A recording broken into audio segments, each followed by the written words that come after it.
नमस्कार दोस्तों, उषा की आवाज चैनल में आप सभी का स्वागत है। हमारी आज की कहानी है मेघा का मन मंथन। मेघा 4 बहनों में सबसे छोटी, पर पढ़ाई में खूब होशियार थी।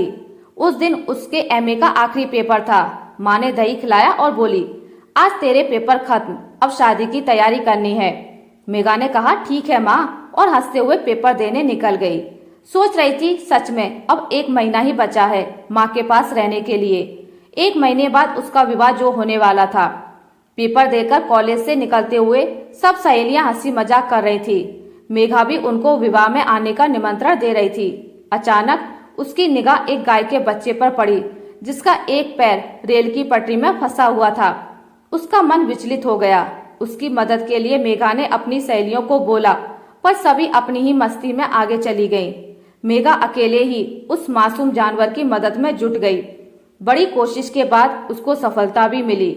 वह बड़ी खुश हुई कि वह किसी की मदद कर पाई और सोच रही थी, जब माँ को इस घटना की जानकारी दूंगी तो माँ बहुत खुश होगी। उसके बाद तो उसको होश तब आया जब उसका खुद का पैर कट गया। ट्रेन कब उसके सपनों की डोर को काट गई उसको पता भी नहीं चला। उसकी माँ फूट फूट कर रो रही थी। आंसू रुकने का नाम ही नहीं ले रहे थे। पिता के देहांत के बाद माँ ने उसे पालने में बहुत मेहनत की थी। पिताजी के होते हुए 2 बहनों की ही शादी हुई थी। मेरी शादी करके माँ अपनी जिम्मेदारी से मुक्त होना चाह रही थी।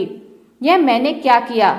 मैं निर्दोष होते हुए भी खुद को दोषी मान रही थी। मैंने सोचा था शादी के बाद माँ का सहारा बनूंगी, पर मैं तो खुद ही बोझ बन गई।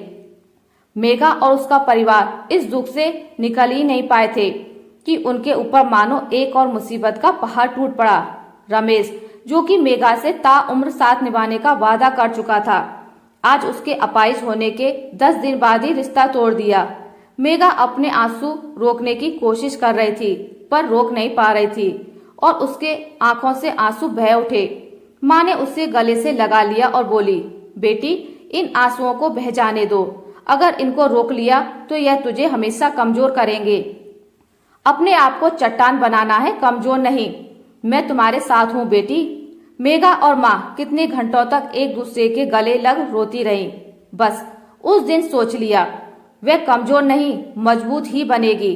पिताजी के जाने के बाद माँ ने किस तरह अपनी जिम्मेदारी निभाई।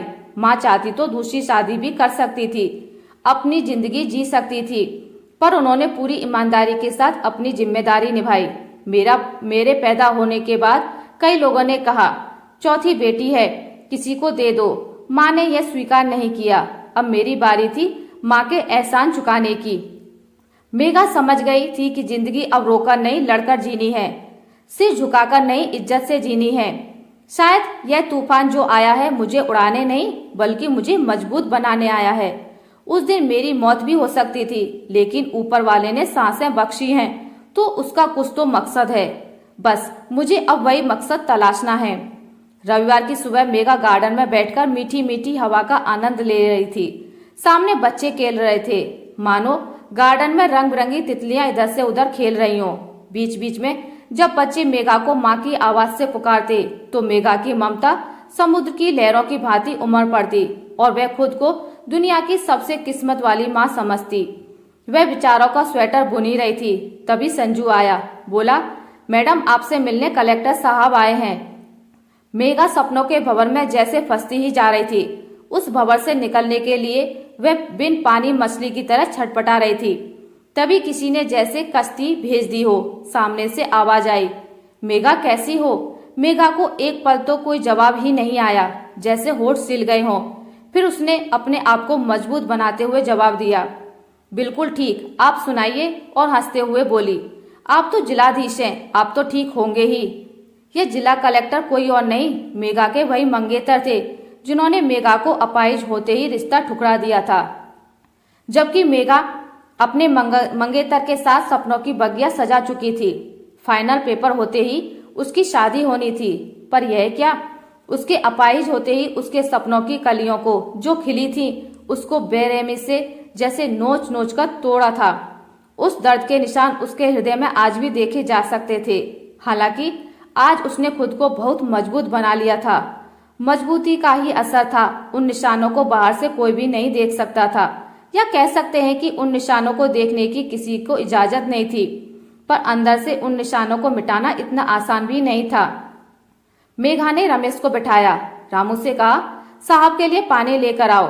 मेघा ने कहा, कलेक्टर साहब, अगर आप हमारे आशियाने में कोई मदद करने आए हैं तो हमें किसी भी मदद की जरूरत नहीं है। हम हिम्मत से जिंदगी जी सकते हैं, किसी की दया की जरूरत नहीं है। रमेश ने कहा, मैं जानता हूँ तुम बहुत ही हिम्मती हो, चट्टान की तरह मजबूत भी, पर मैं बहुत कमजोर हूँ। मेघा, यकीन मानो, तुम्हारी हिम्मत ने ही मुझे आज यहाँ तक पहुँचाया है। आज मैं तुम्हारी मदद करने नहीं, तुमसे मदद की भीख मांगने आया हूँ। मेघा, आज मैं तुमसे माफी मांगने आया हूँ, मुझे माफ कर दो। हालांकि मेरी गलती माफ करने लायक नहीं है, पर फिर भी तुमसे हाथ जोड़कर माफी मांगता हूँ। मेघा हंसी और बोली, मैंने तो आपको उसी दिन माफ कर दिया था जिस दिन आपने मुझे ठुकराया था। शिकवे और शिकायत तो अपनों से होते हैं, जब रिश्ता ही नहीं तो माफी किस बात की, कहाँ होती है?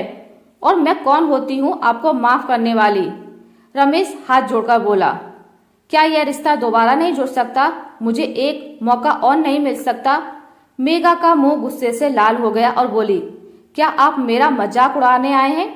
आप अपने परिवार के साथ खुश हैं, मैं अपने परिवार के साथ खुश हूँ।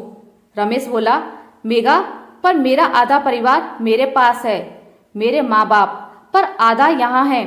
यकीन मानो मेघा, मैंने तुम्हें अपने दिल से कभी भी अलग नहीं किया। मैं तुम्हें दिल से अपना मान चुका था और कभी भी तुम्हें नहीं छोड़ा। हाँ, मेरी मजबूरी जरूर थी, मेरी नाकामी कह सकती हो, जो मैं अपने माँ बाप की सहमति लेने में असफल रहा। मेरे माता पिता ने रिश्ता तोड़ा था, मैंने नहीं। मैंने उनको उस वक्त बहुत समझाने की कोशिश की, पर जब वे नहीं माने तो मैं उस वक्त तुम्हारा साथ न देने में मजबूर था।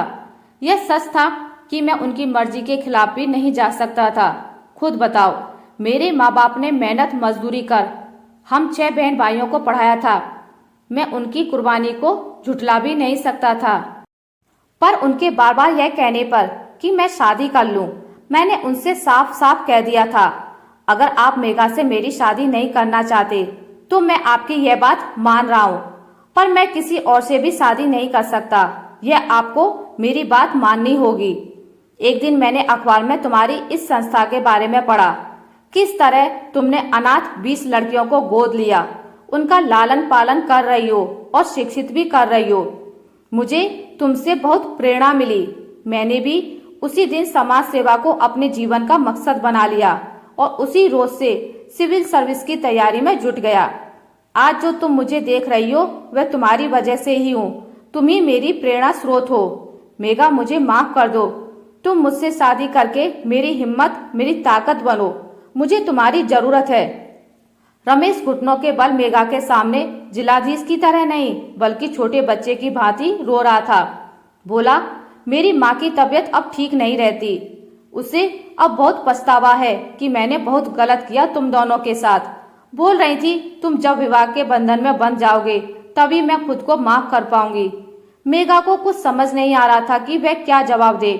तभी पीछे से मेघा की एक 10 वर्ष की बिटिया लीला आ गई और बोली, माँ, यह अंकल कौन है?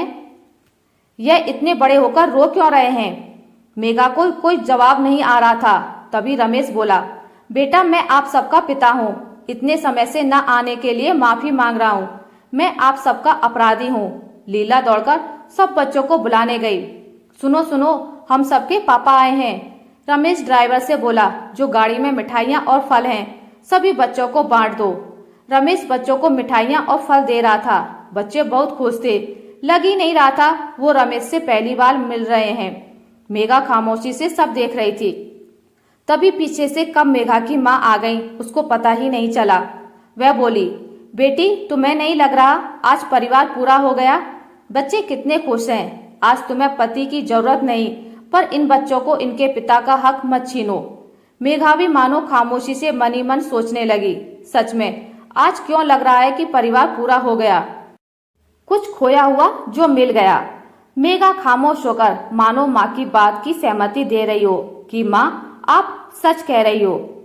आशा करती हूँ आपको मेरी आज की कहानी अच्छी लगी होगी। अगर आपको मेरी कहानी अच्छी लगी है तो इसे लाइक करें, ज्यादा से ज्यादा शेयर करें और अगर आप मेरे चैनल पर नए हैं तो इसे सब्सक्राइब करना ना भूलें। मिलते हैं एक नई कहानी के साथ, तब तक के लिए नमस्कार।